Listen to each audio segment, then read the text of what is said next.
morning, friends. It is Friday, January 15th, and we are gearing up for the weekend energy forecast and also for the first official episode of the Coffee and Magic podcast. So welcome to all of you who are listening via whatever podcast platform you're on. And of course, good morning to my live people. We have a lot to cover this morning because the astrology right now is poppin'.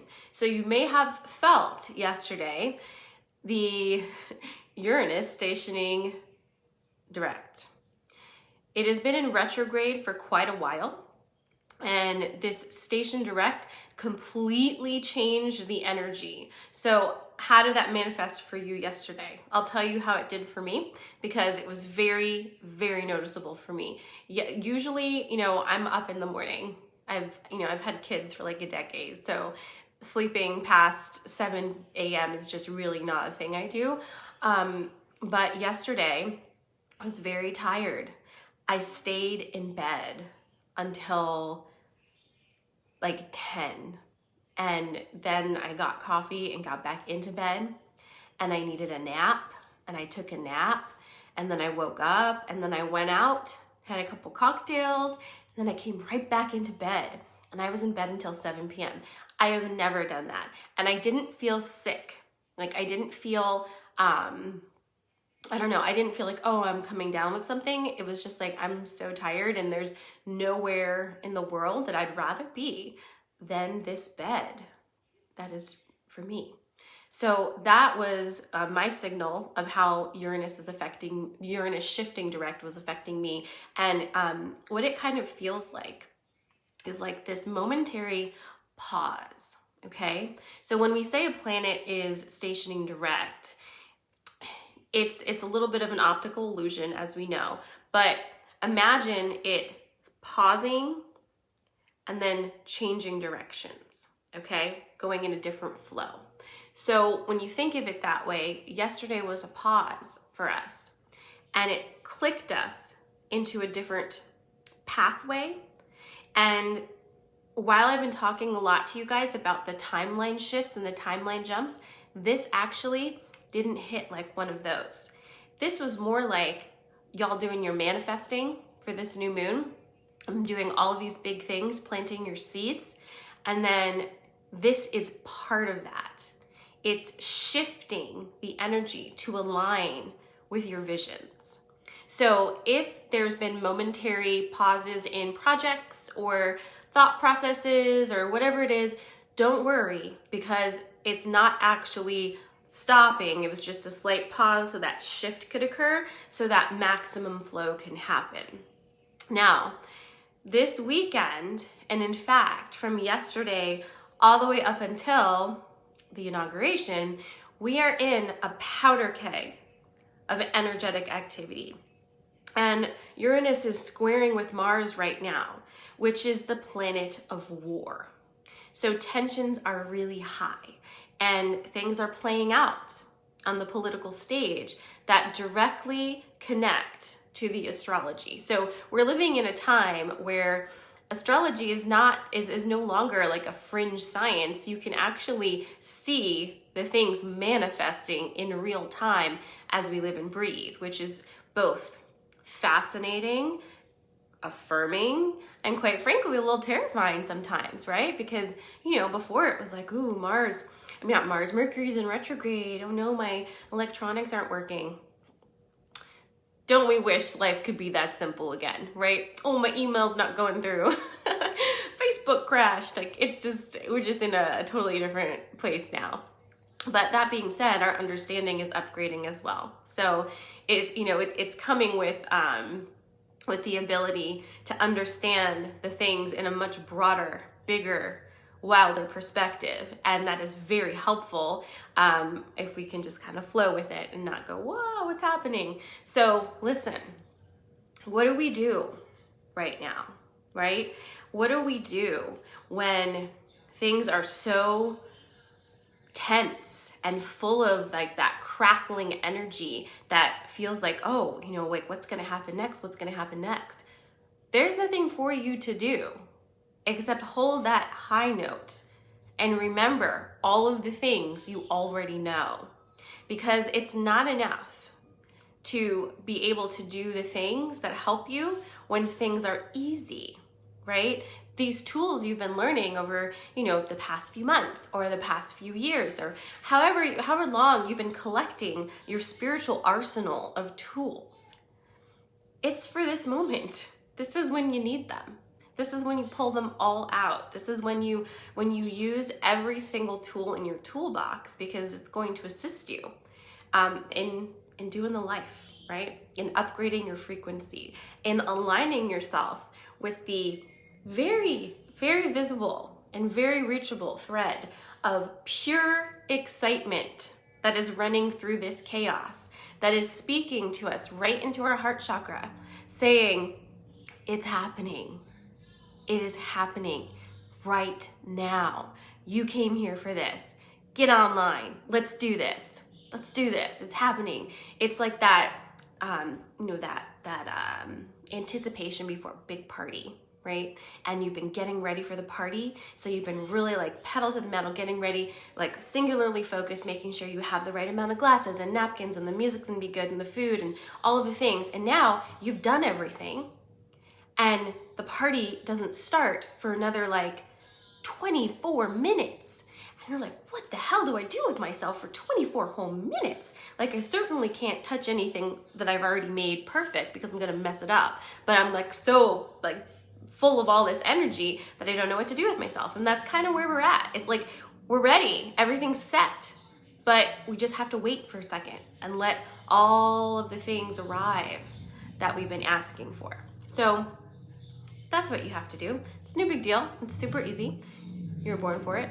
But also at the same time, I want to talk to you a little bit about something that's been kind of top of mind lately and coming through pretty strongly. And that is, what is the way I want to phrase this?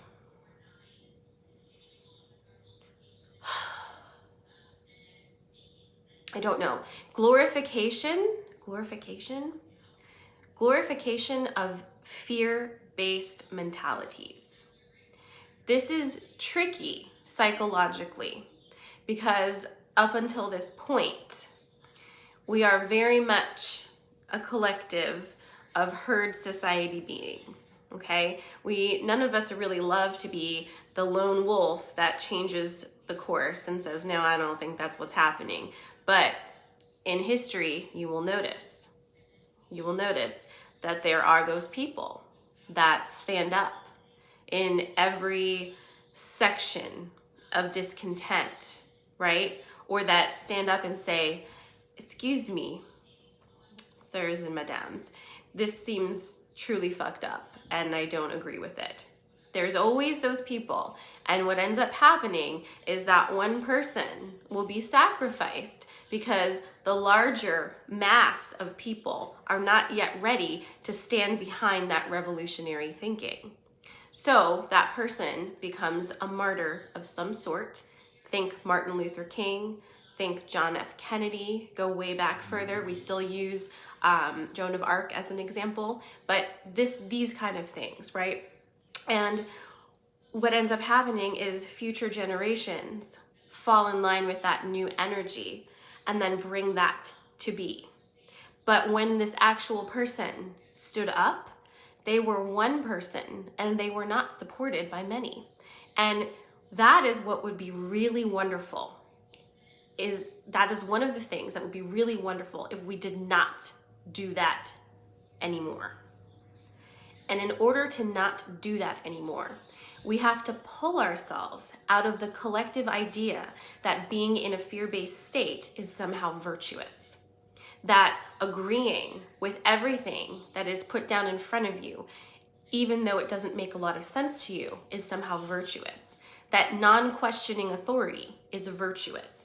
That there is going to be a higher authority, government agency of some sort, that's going to swoop in and fix everything for you and make your decisions for you and allow you to have whatever it is you're missing so you can settle back into a status quo. Now, obviously, if you've been watching me, that's not probably what you're hoping for, but it needs said. because this is the tenuous place where it's so easy not to go against the grain, right? None of us want to be confrontational. It's uncomfortable. But what is important right now is that we really tap into our heart centers and move from there. We talked recently about when you see something that's wrong, you need to say something. When you see somebody acting unkindly, perpetuating racist, homophobic, xenophobic ideas, even if there's somebody who you respect or they're older than you, a family member, whatever it is, you gotta say something. You can't just let that go. That's allowing that energy to continue for the sake of politeness. We can't do that anymore. There is a thought form that we've all bought into that change takes time. That things like systemic racism, homophobia, women's rights, these things take time to truly implement into society. Why? Why would that be so? Why does it have to take generations in order to stop racism? That doesn't make any sense. Why can't we all collectively just agree that that is not what we're doing anymore and knock it the hell off? Why is that so difficult? Why do we believe that it's okay to say this is wrong, we know this, but we're gonna let it play out for another 4 years, right? Like, I know that this is like not good, but like we have to let it play out because we said it's okay before. Like, no. So moving into this new energy is being able to look at that and stop being so scared of having your own opinion and saying what it is. Because the more of us that do that, the more we will find that we are actually more united in our thoughts and beliefs than we thought we were. Not everybody agrees on everything. And not everything portrayed in the media is indicative of what we actually believe. So unplug from the matrix and plug back into your heart and start being the sovereign, gorgeous, celestial, energetic powerhouse that you are. Let go of all of the things that up until this point have created a society where we torture each other for being unique, when what we literally are unique beings.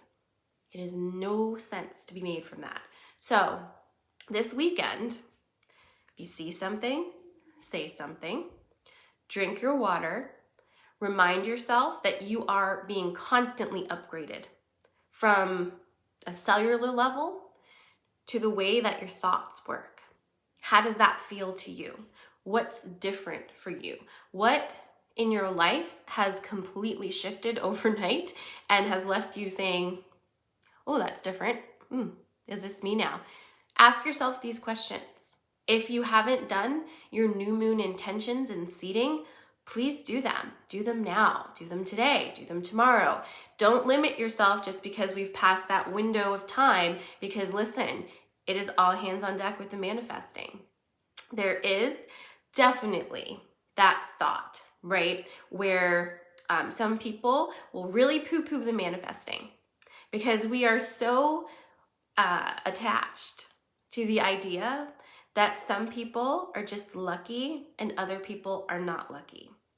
The foundation of that is found in our religious structure, right? Where it's like some sort of a karma thing, where you did something in a previous life that has cursed you for this current life. And so there's really nothing that you can do about it except try to not be a shitty person this time, right? Think about that in light of what you know now about being a sovereign being. Does that work for you anymore? Does that actually make sense? Are you still playing into a victim mentality about your own ability to manifest a life that feels comfortable and good for you? Do you feel guilty about asking for what you feel is too much? Do you feel that whenever something bad happens to you, it makes sense because things always happen to you that are bad?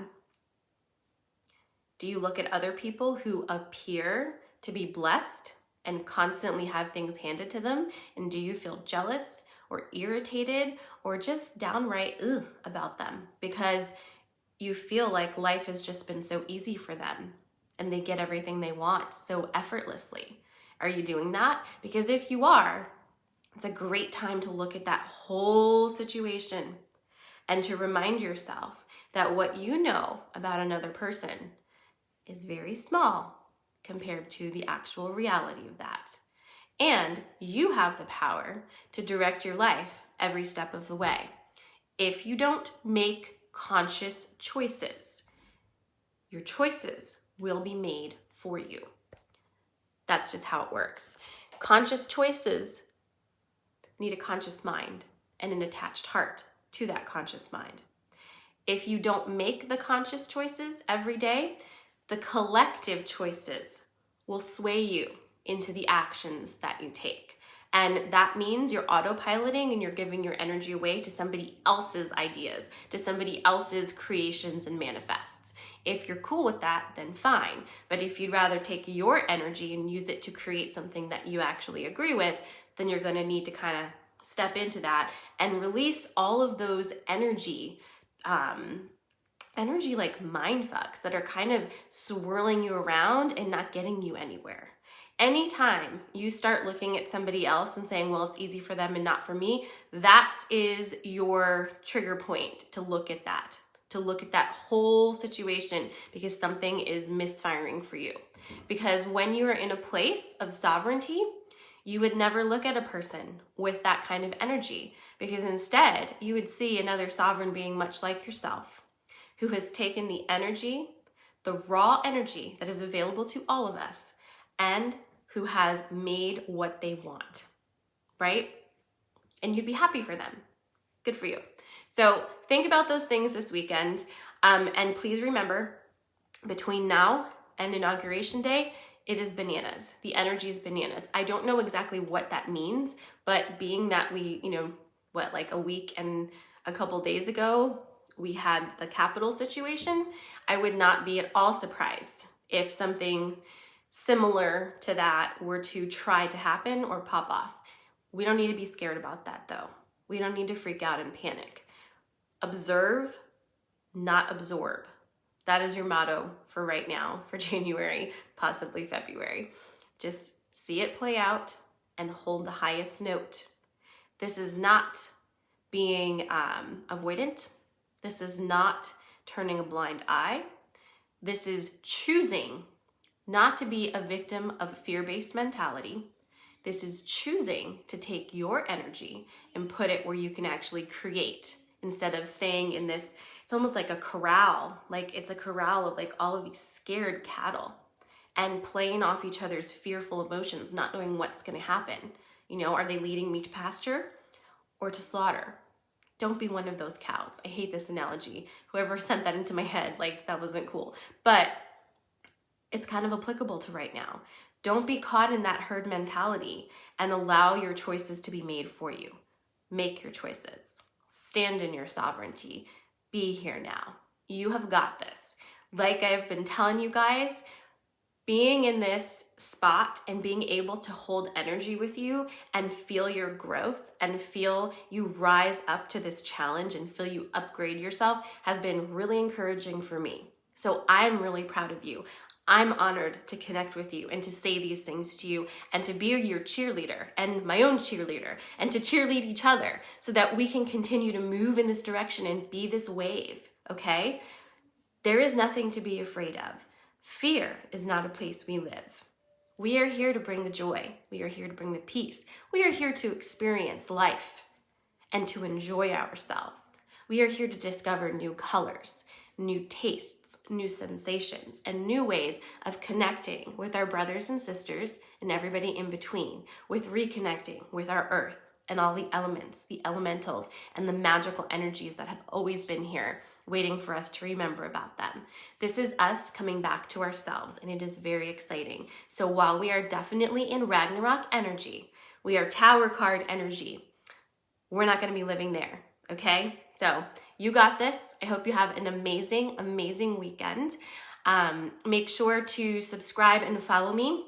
However you want to do that. That isn't Facebook. Like, obviously follow me there, but I just keep feeling very strongly that if you're only following me on Facebook, at some point that's out of there and we will not be in touch. So you can follow me on my website. You can join the mailing list. You can text Amala to 474747 to be on my texting thing, and follow the podcast and the YouTube channel. And make sure on my Facebook page that you're asking to see updates or notifications or something like that. So things are changed greatly with algorithms. It's more difficult to see the things. So just make sure that we're in touch if you want to stay in touch, of course.